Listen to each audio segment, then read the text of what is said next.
You're welcome back on the pulse, away from the politics and court issues. We are talking about something that is very dear to the hearts of a lot of people. Now, when two people embark on the journey known as marriage, there are a lot of challenges that they encounter, aside disagreements and personal character differences. Another issue that could possibly lead to the death of a relationship is infidelity. And most people believe that when the cheating partner is a man and he's not really committed to the marriage, the effect tends to be more devastating. Some facts from a Woman's Day article on why men cheat. The first one says most men are still in love with their wives when they cheat. Men cheat to save their marriages. Men hate themselves after affairs. And affairs can often fix a marriage. But are these assertions applicable in the typical Ghanaian context? Well, I've been joined by my colleagues, Justice Bedo and Mamiesi Nyameche Thompson, for a discussion on this issue of infidelity and how it affects relationship. I'll start with Mamiesi. Mamiesi, let me find out from you. You're not married yet, but no, not yet. Do you have any friends who tell you about cheating husbands? Yes, I do. I do have friends who tell me about men who cheat. And what is their typical reaction to getting to know that their husbands have been cheating on them? It's hard. It's painful. The question that always comes up is why? Or am I not enough? So why would the man go out and cheat? So that's essentially the question that has never been answered. And I'm actually seeking to find out exactly what the question is. I read an article back then when a man who was talking about why they cheat. He actually said it's not because my wife is not enough for me or because she's done something, but because it just happens. But I'm thinking, I'm not a judge to say, okay, you cheating, you haven't done the right thing. Per the circumstances why the man cheats, I can't be a judge of that. But what I have a problem with is when a man cheats, he expects to be forgiven. But then when a woman cheats on the man, all hell breaks loose. All right, okay, you just pause on that. Justice, you've been married for just about a year. Yeah. Now, I mean, quoting the article she read, she says, the man said, it's not because my wife is not enough, I just do it. You may not be involved in, you know, an extramarital affair, but why do men cheat? I mean, I think, and I'll start off from where AC pointed out about the fact that when a man cheats, it's okay, but when a woman does, there's a problem. It's something that my wife always argues with me about, and we always talk about, so I felt very interesting. But I think for a lot of men, and I get involved with a lot of guys who have men talk and all of that, it's not really about not liking their wives. I think it's just men having this exuberance to try out, you know, to try something new sometimes. Without considering how it may affect the woman they love or they claim to love. You know the thing about someone described sex as 15 minutes of madness, you know. It's at that point I think you really can make sense out of what you are doing and what is it that the consequences are. So in other words, they lose it. I think they can't control themselves. In many instances, that is what the situation is. All right, so do you think polygamy could solve the problem? I mean, a lot of people suggest, you know what, men are men. Yeah. Can we have and now we hear of open relationships where if you're married to me, we can decide that, you know what, it's an open relationship. You can hang around with any lady, you can sleep with any lady, I can sleep with any man, but we come back together and we are married. Yeah. I mean, talk about polygamy, talk about some of these things.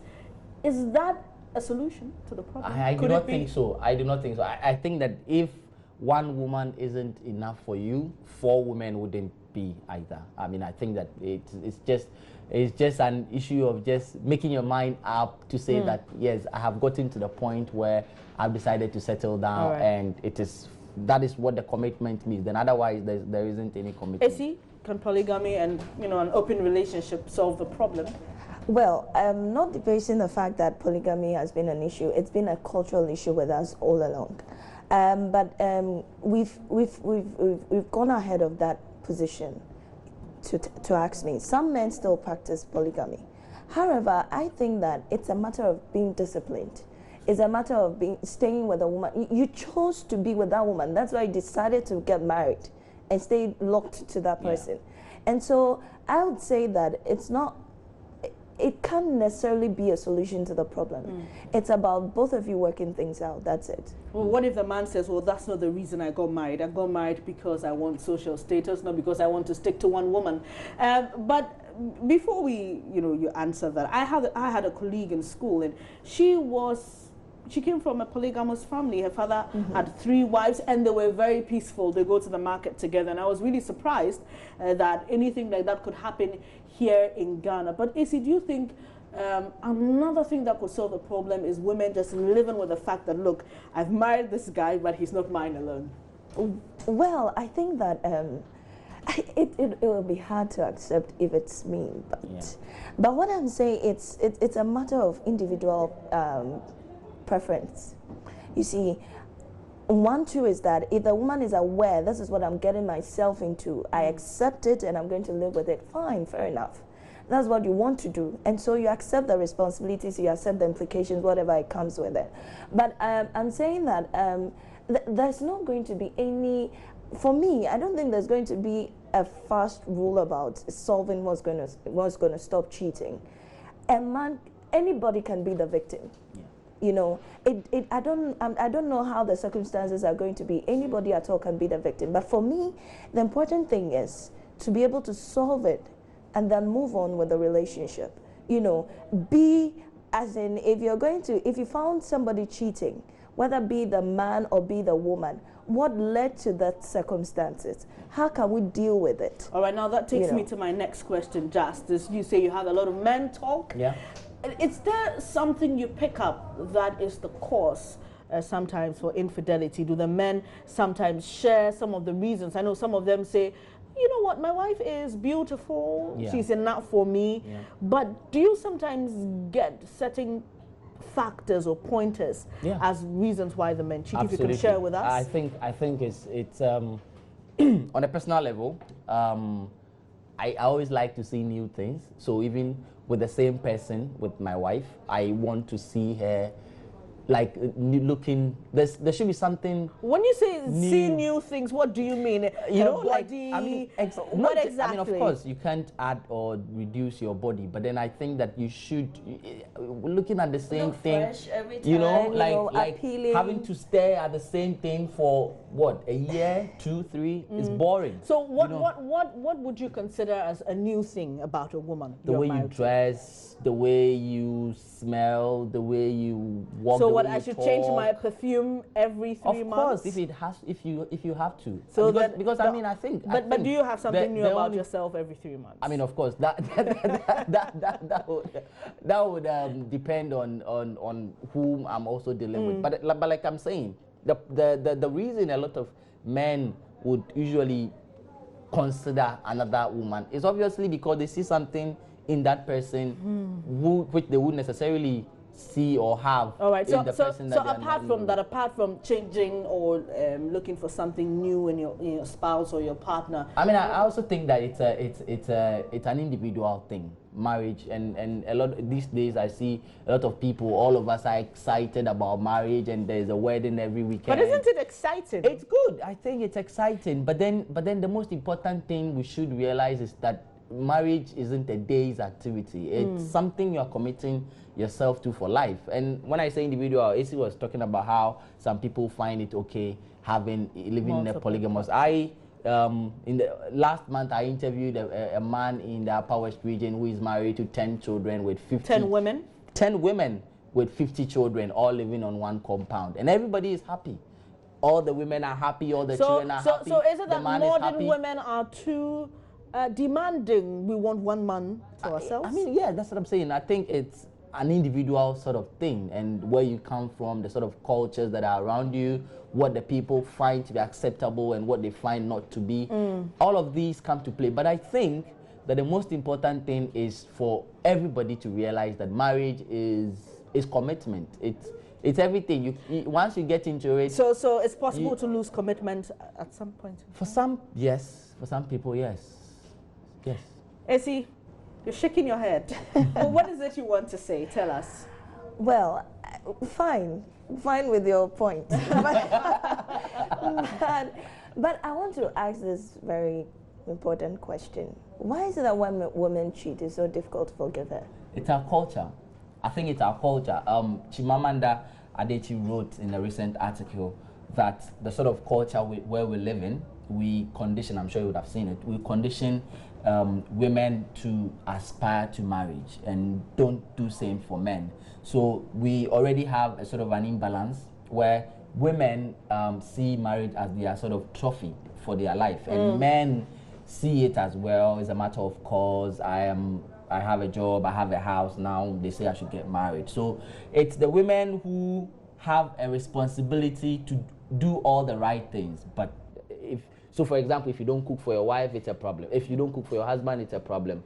But if a man, there are men who don't even think about supporting the family and everything. That's not a problem. So I think, yeah. What I would like to say now is that cheating, I mean, or no, whether you're married to 10 women or not, cheating may not be a good idea to do. However, I think that like you said, I think these days women are also too demanding, and that we should also be very tolerant sometimes when it comes to the men. We should be able to work out our relationships and then move ahead. Everybody, I keep getting this these days. I keep getting this this thing about why is it that there are too many divorces happening. Women are mostly on the part of women. They want to get out of the marriages. Yeah, sure. Not because, I don't know, is it because you didn't see what you wanted to see and you entered it? Aside the fact that maybe the man is being abusive or doing things that are not supposed to be done to a fellow human being. Right. I think more often than not, we should all be tolerant with each other. And okay, now briefly before you leave, let's talk about this thing of cheating to punish. So, well, you're in a relationship with me, and you don't give me the attention I want, or there's something I want from you and you're not giving it to me. Sometimes partners pretend to cheat or actually make a move so that they can get the attention they want. I have an example. Oh, actually. Wow. A friend of mine, he's not here, he's in London.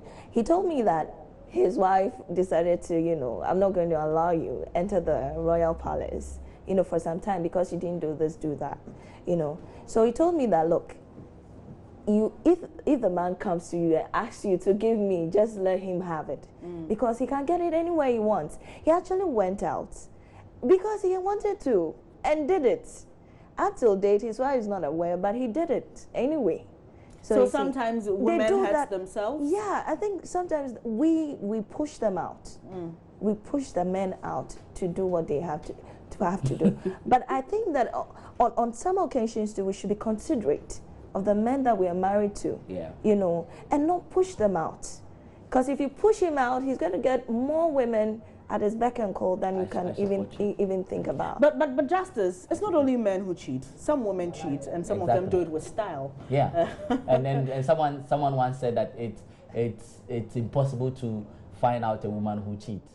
I don't know how. Like, it's never possible. So they're very crafty about it and very sly. Yeah, I think one thing too that pushed the men out is, when the children start coming in, the woman gives her whole attention to the kids. Now, talking about that, someone was actually given advice in the office today that if you get married, stay at least a year or two without children, because when children come in, it's an avenue for the men to run. But briefly, I mean, you are married, you are not, but what would you like to share, personally, how you've been able to manage your relationship and not cheat? I mean, like, have you cheated for before? Me, no. Have you cheated before? No. Hopefully never. Okay. But I mean, like I said, I think it's an individual thing.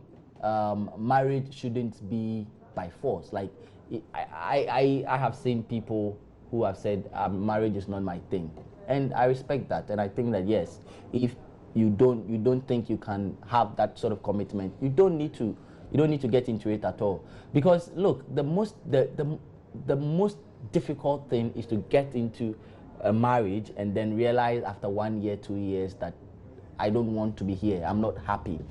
You don't want to be in that situation because it could really rip your life apart. And I think that, yes, before we make that decision, you should really convince yourself that you're 101% sure. AC? Yeah. Yeah, for me, I'm not married yet, but I'm hoping to have a blissful marriage anyway. And a man who doesn't cheat. Hopefully. All right, okay. Thank you so much for joining me for this discussion. AC Nyamiche Thompson and Justice Bedu, my colleagues here, we're having this discussion about infidelity. You're watching The Pulse. Up next is Sports with Gary Al Smith. But later in the show, check this out.